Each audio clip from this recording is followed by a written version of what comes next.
evening. Time to sit. Hope everyone's doing okay. I'm kind of going slow, speaking softly. Got a really bad headache. So we're going to go slow.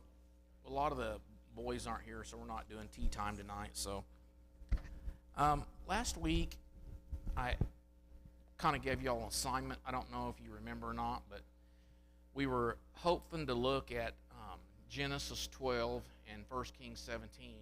And the reason why we're going to do that, one is about life and times of Abraham and life and times of Elijah, or Abraham's highs and lows and Elijah's highs and lows.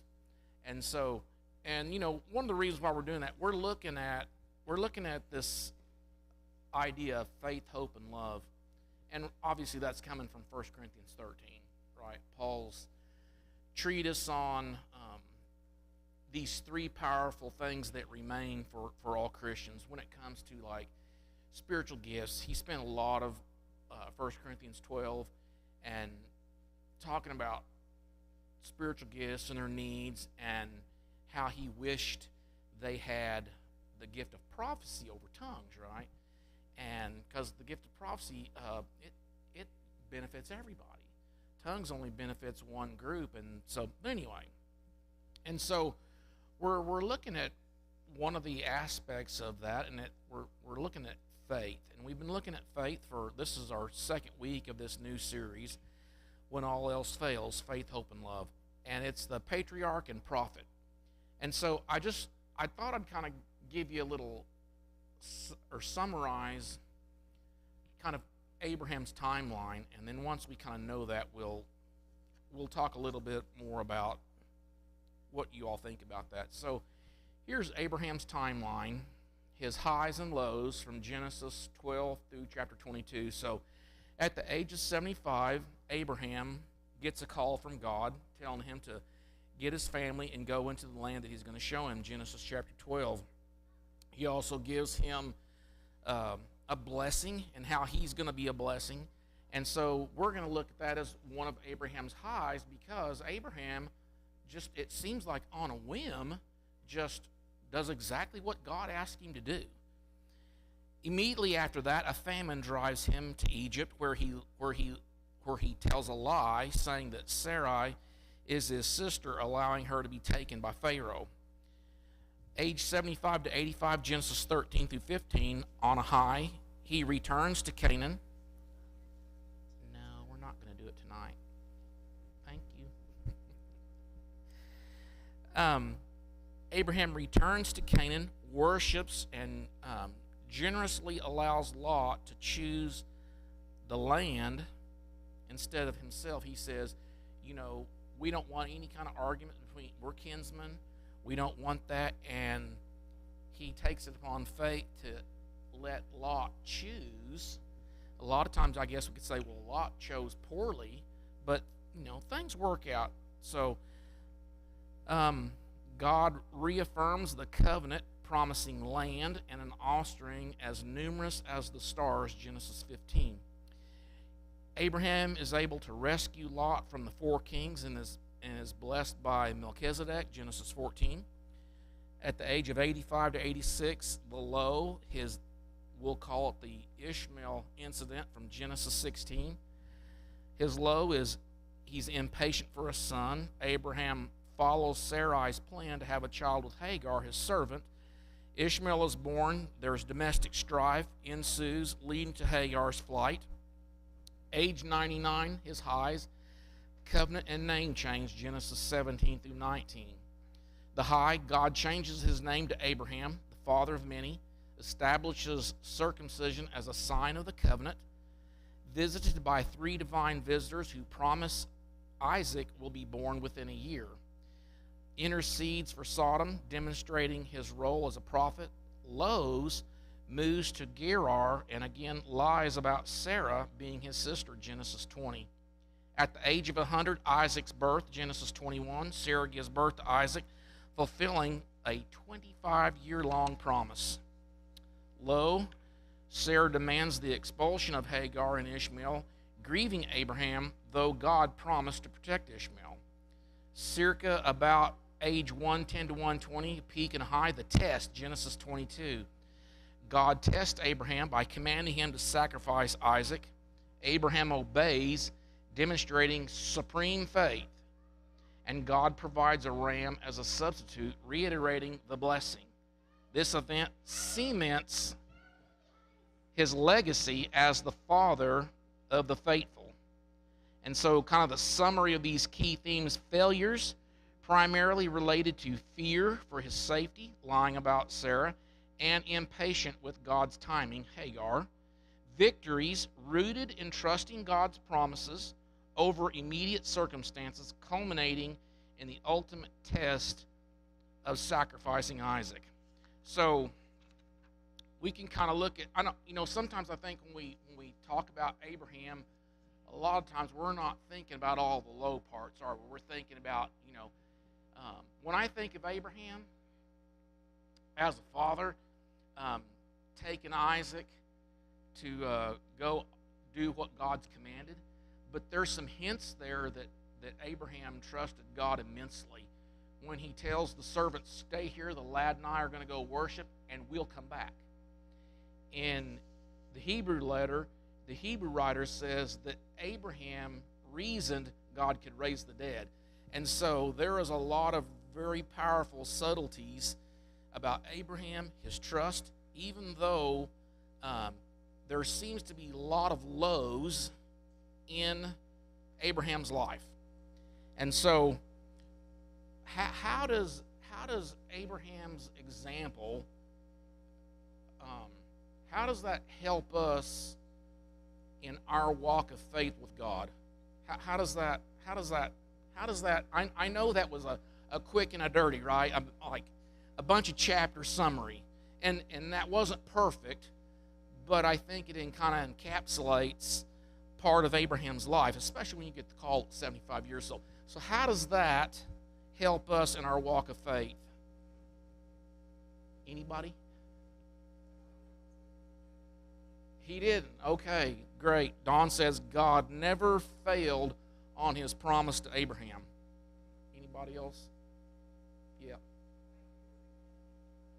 Okay, life isn't going to be perfect. Do you want to, I guess that fits with, right. And so that kind of fits with that theme, right? We got apostles that kind of had that same, right? Peter, I'll never deny you. But he did. He had doubts in his faith when Jesus said, come out here. He went. A lot of people say, when you act in faith, it's just moving that first foot forward. Well, it seems like Peter did that, but yeah, right. Thomas said he wouldn't believe until he was able to stick his finger in his hand and stick his hand in his side, and that's exactly what Jesus said, come and do. What about others? How does this affect our faith when it comes to our walk? How does Abraham's life help us in our walk of faith?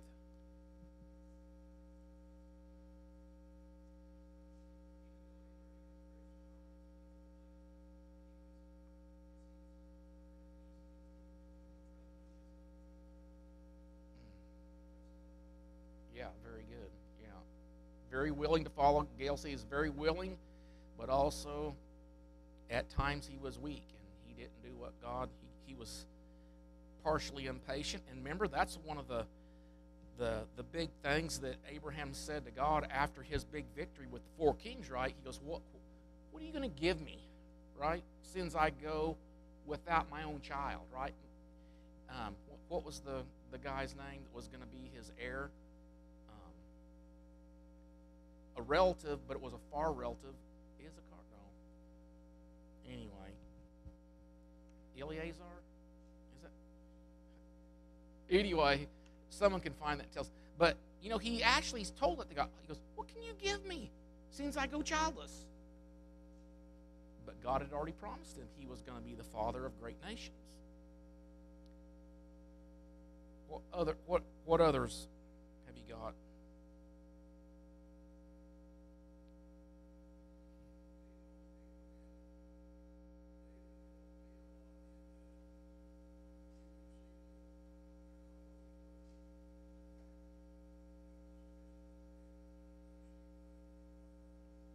Mm, yeah.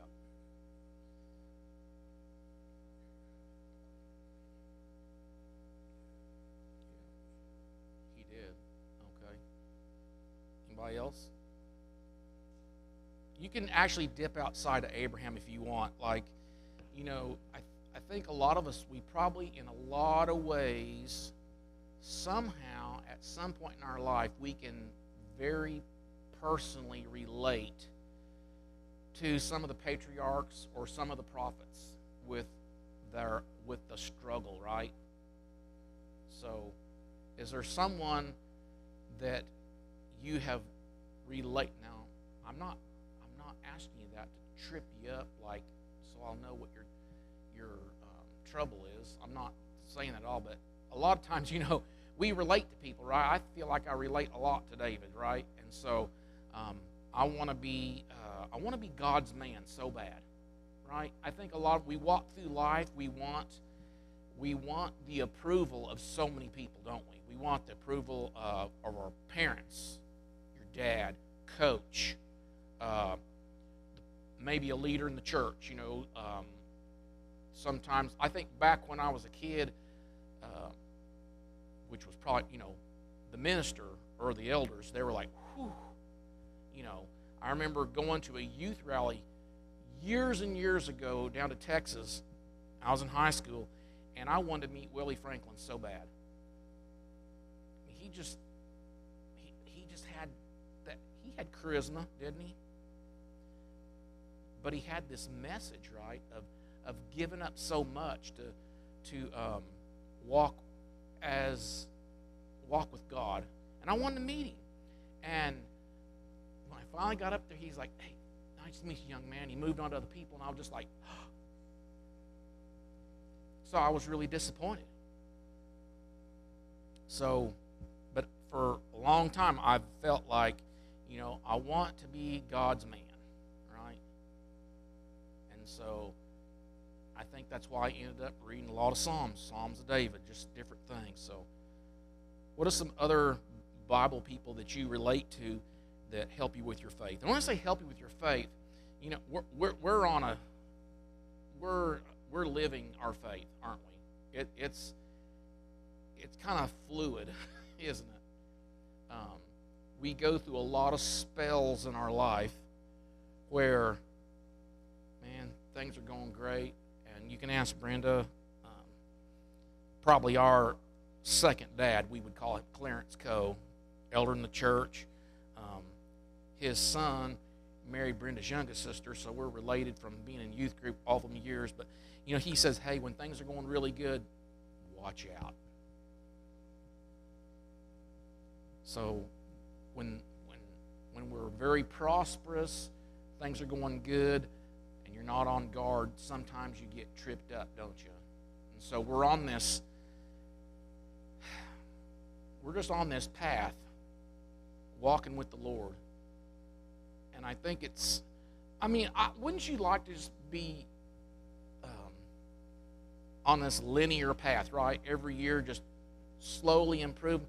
But it's kind of like, I was trying to explain a logarithmic scale the other day to Brenda about audio, about how going from 57 dBA to 51 dBA is not 8, 9, 10, 51. It's 40% because it's not linear. And so our walk in faith is kind of like logarithmic sometimes. We have a humongous burst in faith, and we're doing really, really good, and then somebody gets sick, or someone you're really close to falls away, which, man, that can be really tough when someone that you've looked up to in the faith, and then they struggle with faith, right? So So what are some Bible people?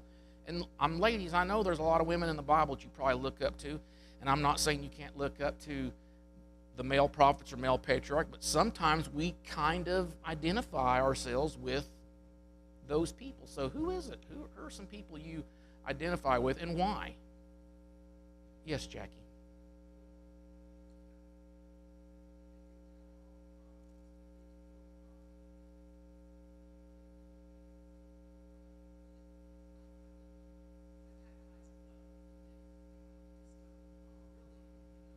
Mm.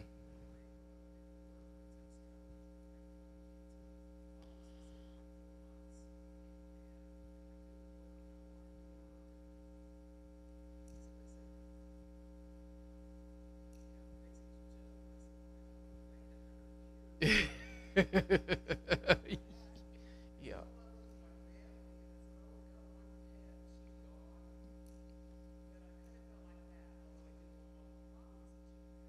sure. Mm. Yeah.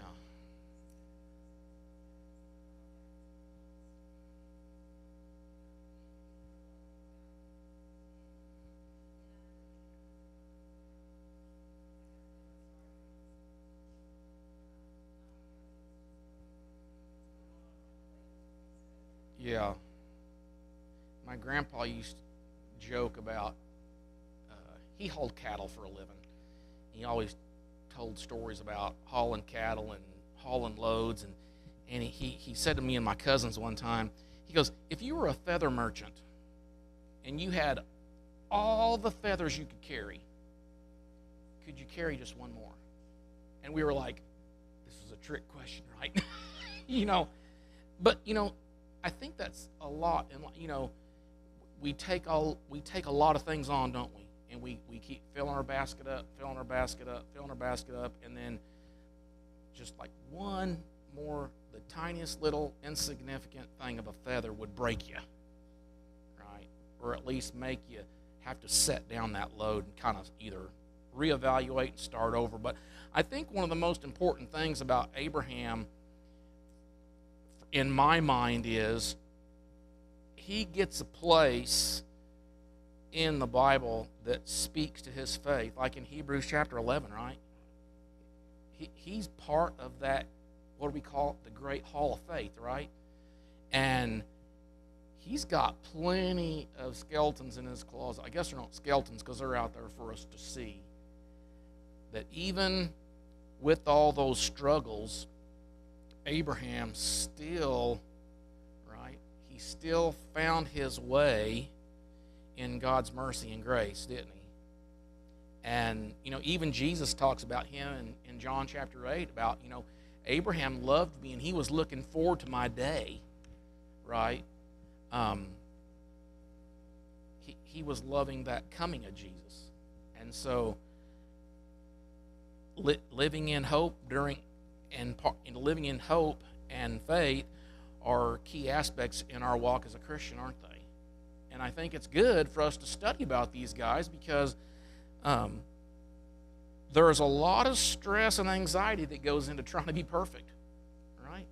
It's, like me right now, I've been having a bunch of sleepless nights, and today was kind of the meltdown day, right? I was just so fatigued and so, like, I felt so fatigued I was about ready to throw up, really, that fatigue. And then crashed over at the youth parsonage for about an hour. Believe it or not, it was the quietest place that I could find today to just kind of shut down. Now, it wasn't enough, but it was enough where I woke up a little bit, like I was a little bit ahead of that. So, anyway, if you need a key to that place, just let me know.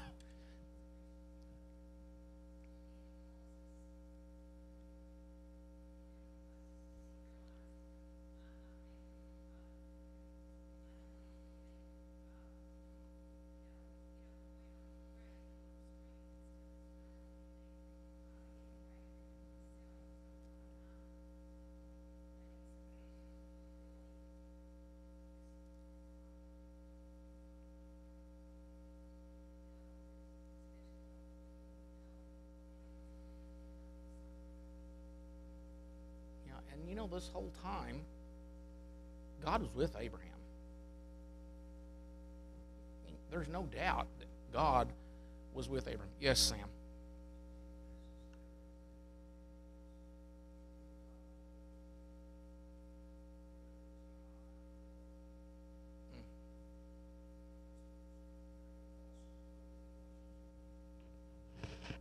Yeah, there's that scripture, wait on the Lord, right? I'm a firm believer that whenever you got something really important that you need to make a decision about, you need to pray about it. Sometimes I've been like, oh, wait, we got to pray about that first, and pray and wait for the Lord. Well, sometimes that waiting for the Lord, that's kind of a mystery, isn't it? Is it you prayed about it and you've asked God to help you make the best decision possible, and then you make a decision. And a lot of times I think part of that praying sets us on a spiritual place to make the moral high ground choice on the decisions. Remember what I was talking about last time about praying out loud, or saying things out loud, because sometimes you hear yourself say it's like, ooh, that don't sound good, right? So it's good to hear yourself talk out loud. So even all those highs and lows, we can learn a really important lesson, and that is stay in the course with God. Because we are going to, yes, sir.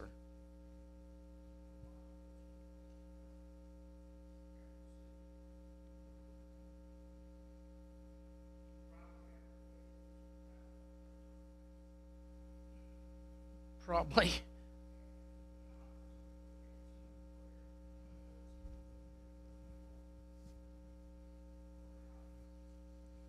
Mm.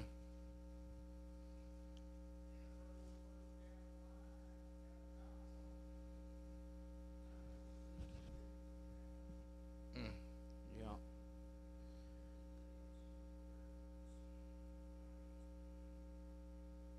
Yeah, I think that's part of James' message, right? Learning to see things the way God does. Because it's hard for us to look at trials as a good thing, right? We don't like to suffer. No, it's not. But James is telling us that it's like that they're helping us, and whew, man. I'm pretty sure we had a class back there on James and those. None of us want to, it's like, be careful when you ask God to give you patience. Oh, right. Don, you were wanting to say something.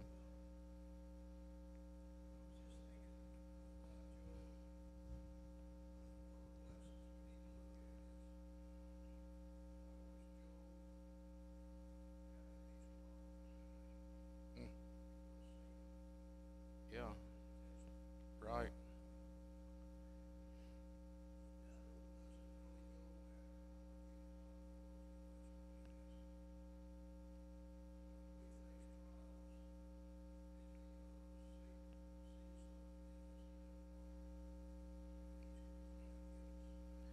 Yeah, and I'm really grateful that Satan's not omnipresent like God. Right? He doesn't have God's omniscience, his omnipresence. He doesn't know our heart and mind like God does. And it was really interesting. I was listening to, I don't know, Mark Driscoll. I'm not like, I like to listen to him. We don't see eye to eye on a lot of things, but he was talking about, when Jesus said, go in your room and pray, or go in your closet and pray. And his take on that was, Satan can't hear you praying. I'm like, and I was thinking, okay, and I sure don't want to sound arrogant and set myself up for a trap of the devil, but I don't care if Satan does hear me, because I'm protected by the Holy Spirit. I have God's Spirit. And if there's anything I could be, and I guess that I don't mean that to be prideful. I mean that to be, I've got His Spirit. My salvation is protected. I mean, look at 1 Peter chapter 1. My salvation, my inheritance is protected by God, by His power, kept in heaven, incorruptible. And so, obviously, I don't want Him messing with me, right? Because got some good things going on, right? But that was His, when God said, when it says the sons of God came before God and Satan, what have you been doing? I've been roaming around looking for I'm looking for somebody. And He says, well, have you considered my servant Job? He says, how can I? You got a hedge around him. Well, what was that? A hedge is a fence of protection. I think you have a hedge of protection too, and it's the Holy Spirit.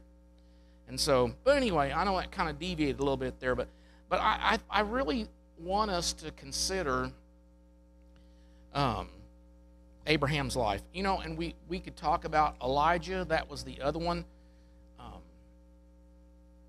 But I just thought we would talk about Abraham for just a minute or two longer. Because Abraham he's really an important figure for us. Now, obviously not as important as Jesus, of course, but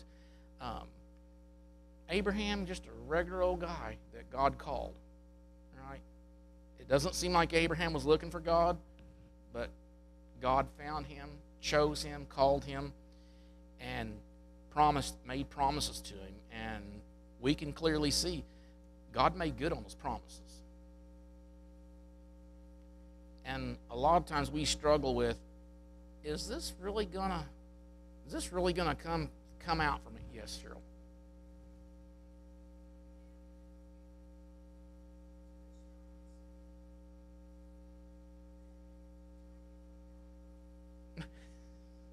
Yeah.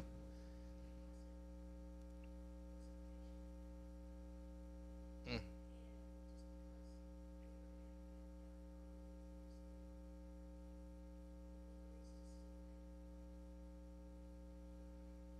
Okay.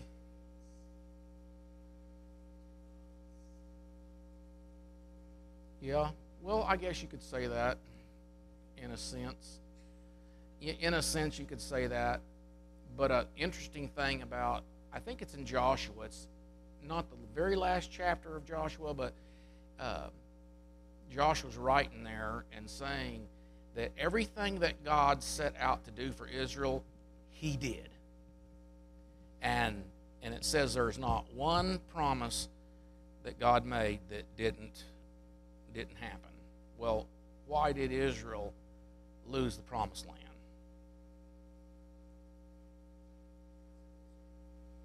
Well, they were unfaithful. They did. They lost it because, you remember that promise? I'll be your God, and if you'll be my people. And they said as a witness, everything that the Lord has said we will do. And Moses said, let this be a witness against you. Right? You promised to do this. And so, when we become Christians, we promise God, in a sense, don't we? We're going to be faithful. Right? You submit to Him. You commit to His lordship. That means you're going to trust Him. And there's those moments in our life when we try to help God out.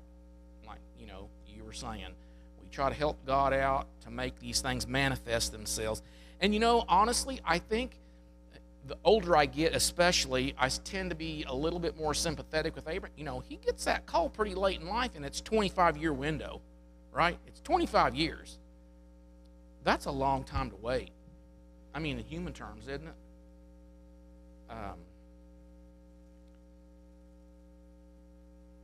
Sometimes I think about how, I know I told you this story before about when I was at Bear Valley, school was almost over, and one of the elders was speaking in chapel, and I'm like, whew, Lord, wherever you send me, give me some men like this that love you and love your church and love the preacher, and there's this mutual. And so for the first 10 years of my ministry, no elders.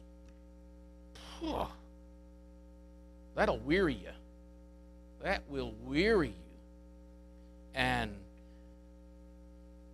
I can see there were times that I was trying to manifest that a little bit, like with encouraging some guys that weren't ready, But I felt like I needed to encourage them, right? We studied together. We worked on some doctrinal things that they didn't fully, they knew, but they didn't know why, right? And so we studied those matters. And then things kind of fell apart, and it didn't happen. And I can remember praying in my office saying, Lord, why are you doing this to me? Right? Why? I can't do this without you. And I can't do this without some men that love the Lord enough to, but you can't force people to be in leadership positions. You just can't. It will not work out. So, yeah.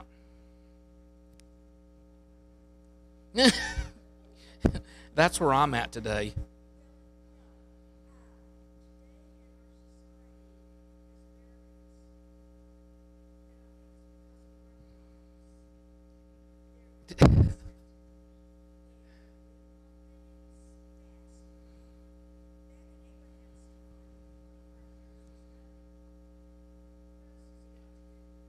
Okay. Yeah.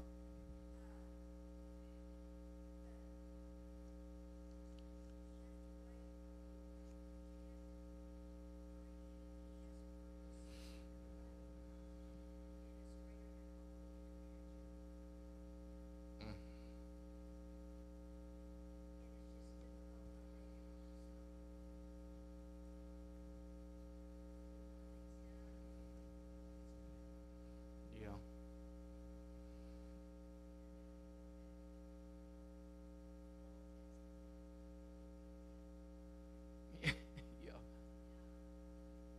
Yeah. Yeah. When I think about when the prodigal son came home and the father said, kill the fatted calf, it's like, how long is this going to take? Right? You know? Yeah. Yeah.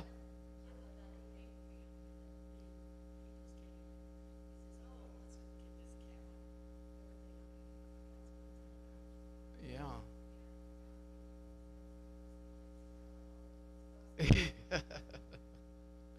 Well, I think there's some definite important aspects to know.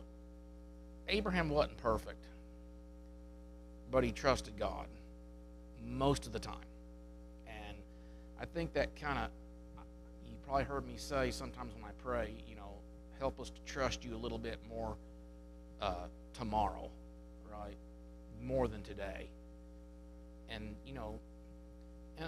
I think the older I get, the more I appreciate that little bit at a time, right? Because when you're young, when I first got out of the Navy, went to work for McDonnell Douglas, man, I went to that job and I was like ready to set the world on fire, right? And these three old guys that I went to work with, not one of them was under the age of 50, I think. And I was just a young man out of the Navy, and they're like, whoa, slow down, right? And so those are hard lessons to learn. And so we do need to learn, really wake up every day trusting God. And some days when things are not going, I guess we like easy, but I think it goes back to like what you were saying. When we have to work hard to get something done, do you really appreciate it? Yeah. Yeah.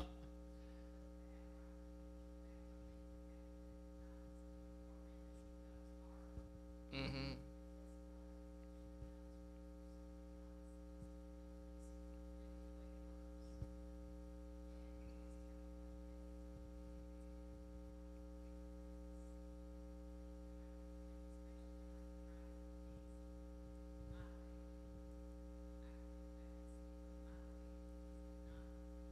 Mm. Yeah. When I was at Bear Valley, I knew going into that it was going to be really hard. It was going to be hard. But I'll tell you what, knowing what I know today, I don't know if I would attempt it again. It was so hard. But I think that was the year the school turned 50 years old, and I was turning 50 that year when I graduated. And so when that was over, you talk about sighing a sigh of relief, but it was so, I went through all those really difficult things, all that studying, all that reading, and my classmates we were all doing all that reading together and writing those papers, and man, I hated writing papers. But I did it, and we did campaigns together. We preached at different towns, and we did it together. And, when you go through those things together, you go through the fire together, right? Sometimes you go to these small towns and do these campaigns, and these churches have been struggling. And they got a lot of stuff going on that you didn't realize. And when you got there, you thought you were going to go in there and prop them up and strengthen them, and usually what happened was it was mutually beneficial, right? They just praised us and then thanked us, and it was so encouraging. But the workload was, matter of fact, you can ask Brenda, they told the wives that first night of the ladies program, when your husband comes home day 2, he's going to have all his syllabuses. He's going to have all his work assignments, and he's going to say, I can't do this. And they said, you just need to tell him, you can do it. It's been done before, because it's daunting and it's scary. But it's like that, too. When churches go through, like, really difficult struggles with things that happen, and you get through those together, and you work through those problems, it's like brothers in arms, comrades.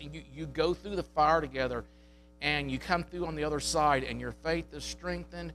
You're closer than ever before.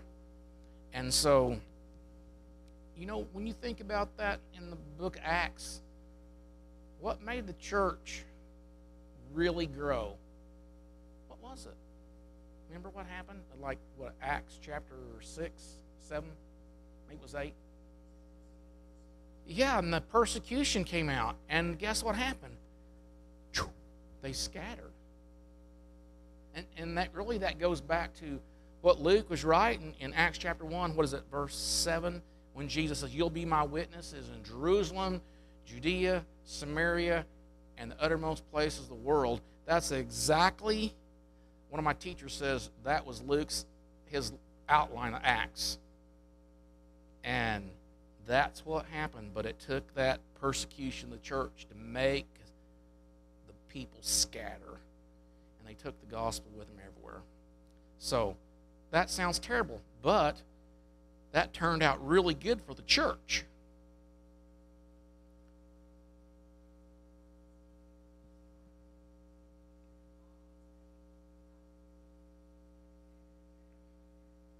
Yeah, and that's what happens. We forget. We don't learn the lessons of the past. So, so I think it's really important for us when we look at Abraham and his life that he made it, and he's used as an example for us. And so we can look at Abraham's life, and I think you can look back on your life and say there's been times like, man, gosh, I wish I hadn't done that. I wish that hadn't happened. And it's like,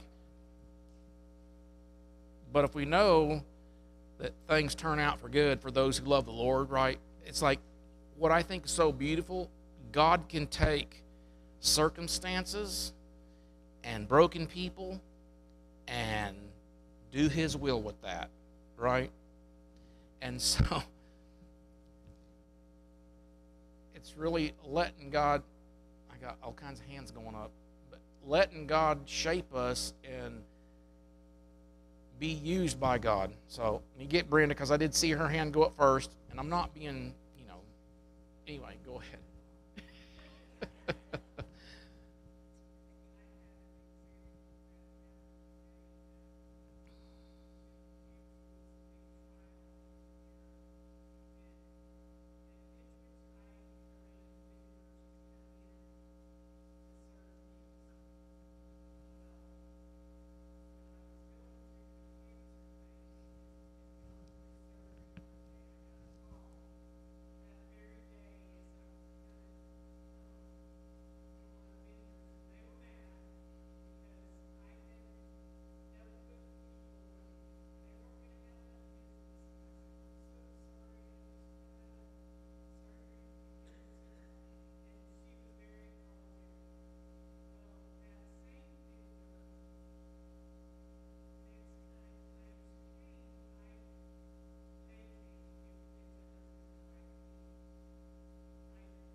Cheryl.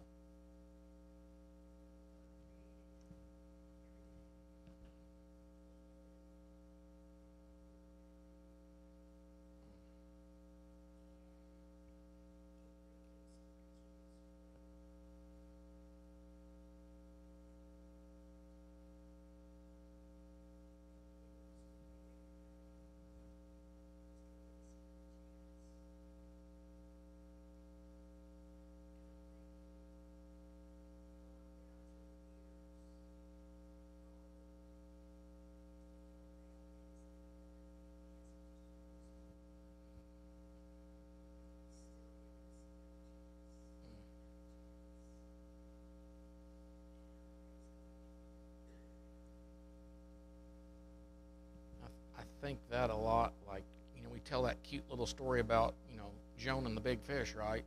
But there's a really big story there that sometimes I think we forget that whole pagan city repented.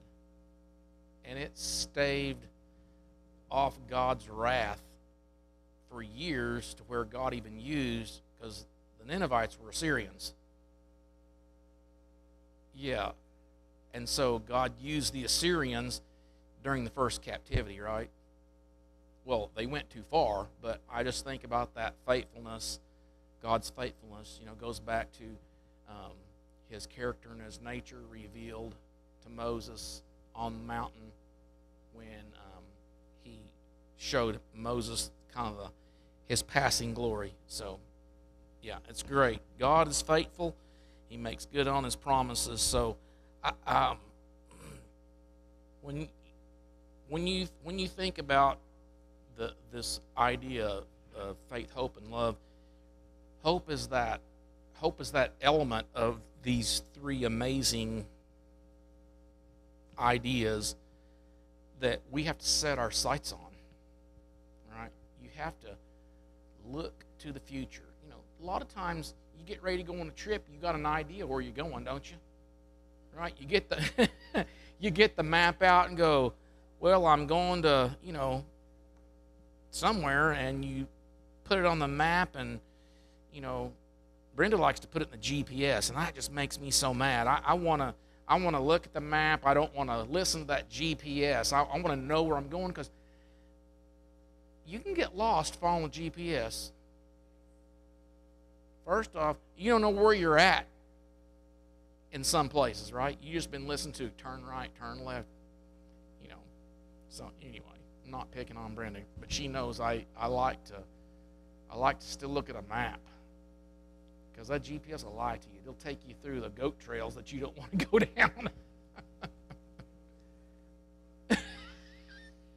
No. Yeah. Yeah, maybe so. Well, yeah. We weren't married yet either.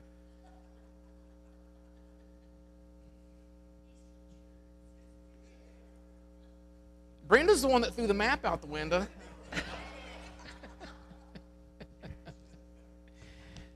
It was a handwritten map too. So anyway, yeah. It was up in a foreign land of Illinois, so yeah, we were in Illinois, and I was just 19 years old.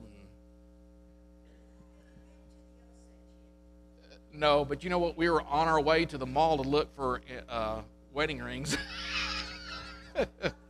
It was the first true test, let me tell you. Yeah. Yeah, so.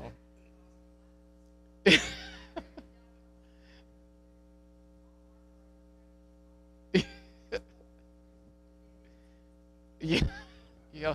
There's even a bridge out here that doesn't work anymore, isn't there? Yes.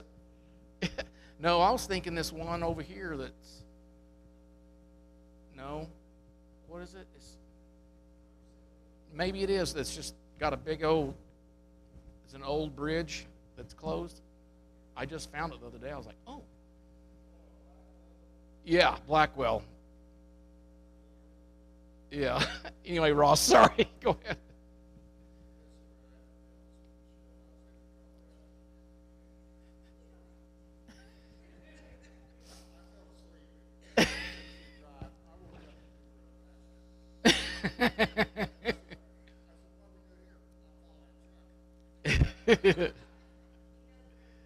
Yeah. Yeah.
So these lessons really help us prepare for the future, don't they? They really do. The, the positive side of that is we can get through it. We can. But that element is we got to trust God. We got to trust God. And for being human beings, you know, we sometimes we need help with that, don't we? And well, we do. And I think that's a key aspect. Why is it so good for us to be in the Word?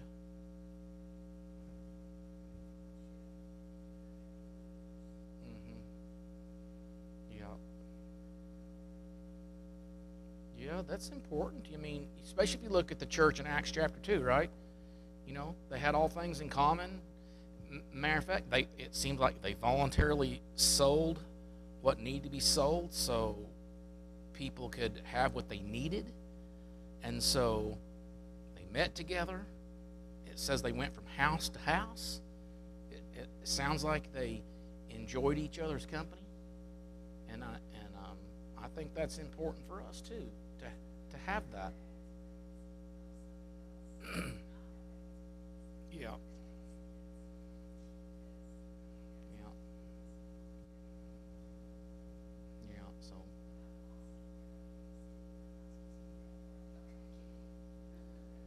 Mm.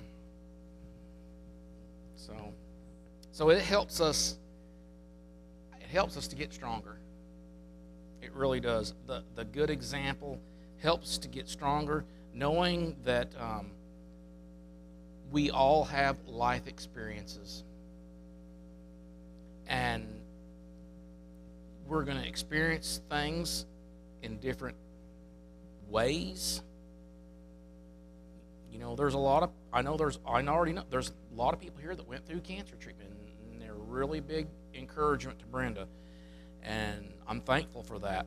Sometimes we go through difficult challenges that have to do with faith. And you know, if you're in a marriage and you're struggling, it's really good to remember that, hey, there's a lot of people that have been married a lot longer than me.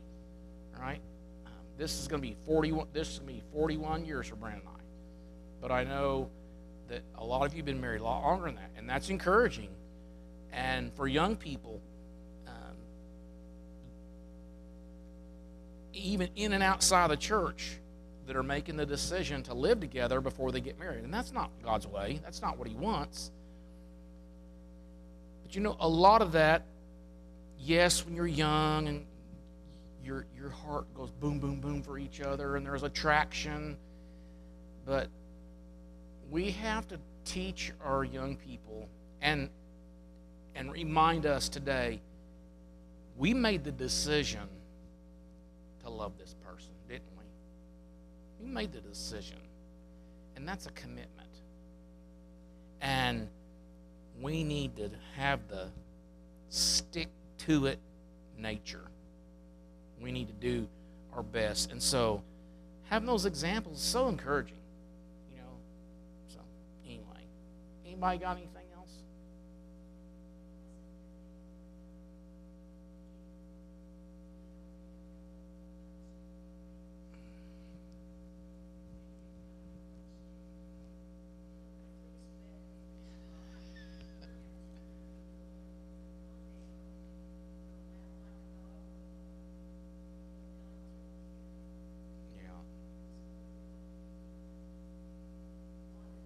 Yeah.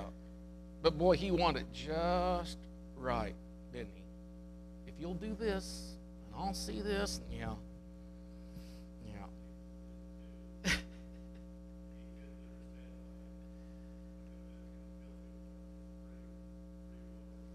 Yes. So anyway. So I want to put this to you that all this is here to make our faith stronger. It's here to make our faith stronger. And so I'll kind of leave you with that for tonight. So Abraham, he had the highs and lows. He kept trusting God, even in the lows, even though it kind of seems like, he was helping God. But God came through in a big way. When he told Abraham, look at the stars, you're going to have descendants like that. That may have been hard to grasp, but we look back on that and think, that what are we up to? Are we up to 8 billion people on the earth right now? Is it close to 8? I mean, it's really high. Well, that's right now. How many people have lived? I don't know, but it's been a lot. And so that promise God made to Abraham is really powerful when you sit back and think about it. So, okay. Yes, sir. Eliezer. That's right. Poor Eliezer. Lost out, he did. So, well, thank you for your attention tonight. I appreciate it. Let's see. What's next week? Did it have a... No. We might talk about Elijah next week on this. So, I don't know. I'm looking here. I don't think that... Yeah. Oh, yeah, if you want to, 1 Kings 17 through 19, chapter 17 through 19. Okay. Thank you for being in class tonight. Me too.